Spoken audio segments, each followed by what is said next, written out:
আসসালামু আলাইকুম এভরিওয়ান, সবাই কেমন আছেন? আল্লাহর অশেষ রহমতে আমরা অনেক ভালো আছি। কাছে কিংবা দূরে যে যেখান থেকে আমার ভিডিও দেখতেছেন, আশা করি আল্লাহ তাআলা সবাইকে অনেক অনেক ভালো রেখেছেন। সবার জন্য দোয়া ও ভালোবাসা নিয়ে আজকের নতুন একটা ভিডিও শুরু করলাম। এই স্পেশাল দুধের পিঠা ঘরে চাল ভিজিয়ে রেখে ব্লেন্ডারে ব্লেন্ড করে খুব সহজভাবে আজকে শেয়ার করব দুধের পিঠা বানানো। তো চলুন দেখা যাক ফুল ভিডিও।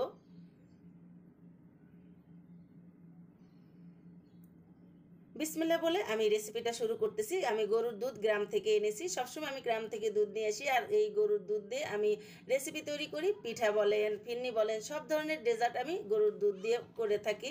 এতে আমার রেসিপির যেমন কালার সুন্দর হয়, খেতেও বেশি মজা লাগে, কারণ এটা অরিজিনাল, সেই জন্য। তো এখানে আমি 3 কেজি দুধ নিয়েছি। 3 কেজি দুধ জাল করে আমি 2 কেজির মতো করে নিব। আর কালারটা দেখে আপনারা বুঝতেছেন এটা দুধটা কিন্তু খুবই ভালো।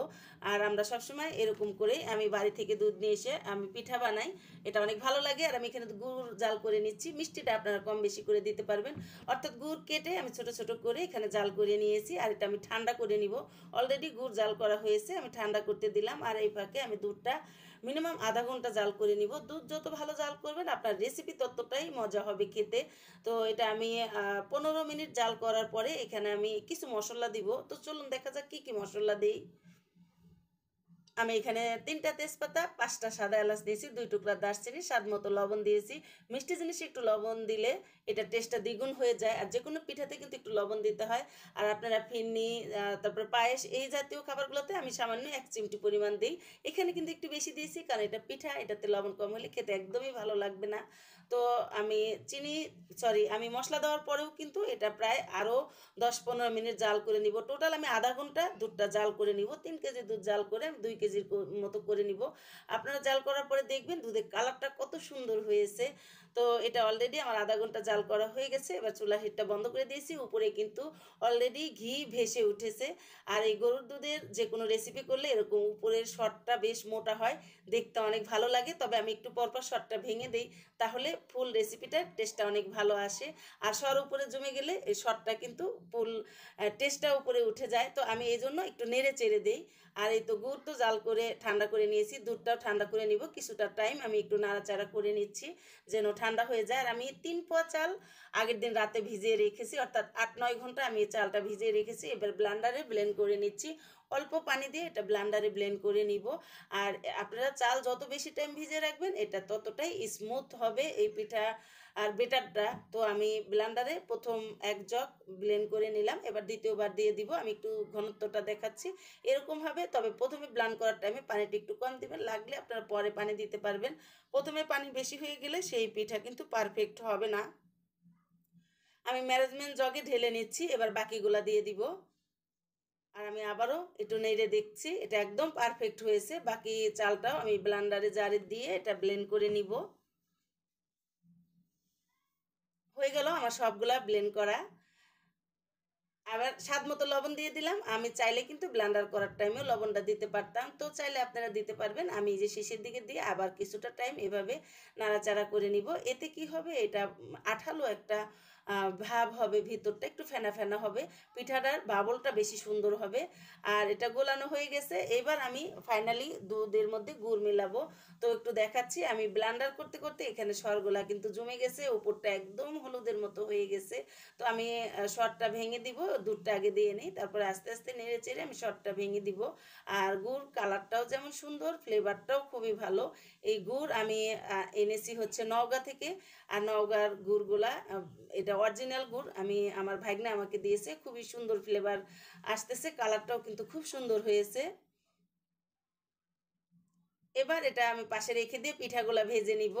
তো আমি লোহার একটা কড়াই আমি আগে থেকেই চুলাতে বসিয়ে দিয়েছি। এর মধ্যে আমি বিসমিল্লাহ বলে দিয়ে দিলাম। আর চটপট এই পিঠাগুলা কিন্তু ভেজে নেওয়া যায়। অলরেডি আমার একটা ভাজা হয়ে গেল। আপনারা যদি আমার মতো করে মেশিন থেকে চাল ভাঙিয়ে না আনেন, বা ঘরে যদি মেশিনের গুঁড়া বা ঢেকির কোটা গুঁড়া না থাকে, ঝটপট আপনারা ব্লেন্ডারে করে আমার মতো করে এই দুধের পিঠা বানিয়ে নিতে পারবেন। আর কেমন হয় অবশ্যই আপুকে জানাতে ভুলবেন না। আমার ভিডিওটা ভালো লাগলে লাইক দিয়ে আমার পাশে থাকবেন, আমার চ্যানেলটা সাবস্ক্রাইব করে ফেলবেন, আপুর জন্য অনেক অনেক দোয়া করবেন।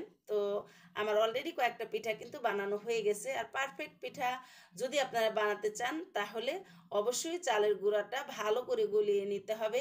আমার মা খালারা বলতো পিঠার ছিদ্র যত বেশি হবে পিঠা ততটাই পারফেক্ট হবে, ততটাই ভিজবে।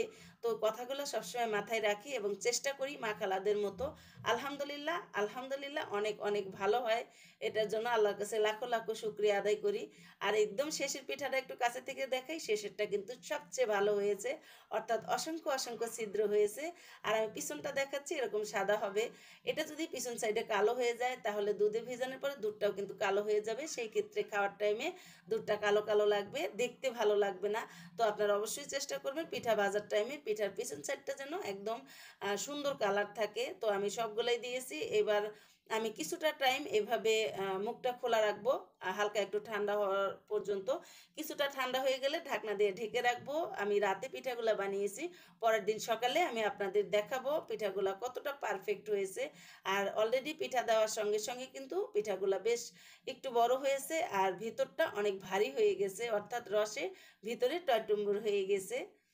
তো পরের দিন সকালে দেখাচ্ছি, এই যে পরের দিন সকালে কালারটা কিন্তু একটু চেঞ্জ হয়ে গেছে, অর্থাৎ গুড় আর দুধ এই পিঠাগুলোর ভিতরে যাওয়ার পরে পিঠাগুলো একটু হলুদ হলুদ হয়ে গেছে আর খুব সুন্দর হয়েছে, ভিজে কিন্তু অনেকটা নরম হয়ে গেছে।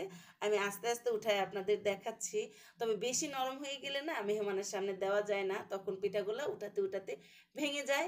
সেই জন্য একটু খেয়াল রাখবেন। পিঠা ভাজার টাইমে অনেক অনেক টিপস আছে, আপনারা ফলো করলেই পারফেক্ট পিঠা রেসিপি পেয়ে যাবেন। অলরেডি আমি একটা প্লেটের মধ্যে পিঠা নিয়ে নিলাম, উপরে আরেকটা দেওয়ার কারণে নিচেরটা কিন্তু ভেঙে দুই টুকরা হয়ে গেছে। অর্থাৎ পিঠাগুলো এতটাই ভিজেছে, এতটাই সফট হয়েছে, আমি যখন প্লেটে উঠে উপরে আরেকটা পিঠা দিয়েছি এটা ভেঙে দুই টুকরা হয়ে গেছে। আর আমি কিন্তু একটা খেয়ে নিয়েছি, আলহামদুলিল্লাহ অনেক অনেক মজা হয়েছে। তো আপনারাও বানিয়ে খেয়ে দেখবেন কেমন হয়। আর আমি আপনাদের সুবিধার্থে কাছে নিয়ে একটু দেখাচ্ছি এটা কতটা ছিদ্র হয়েছে, কতটা সফট হয়েছে। তো আর আশা করি আজকের রেসিপিটা আমার পারফেক্টলি হয়েছে। সবাই ভালো থাকবেন, আজকের মতো বিদায় নেই। আল্লাহ।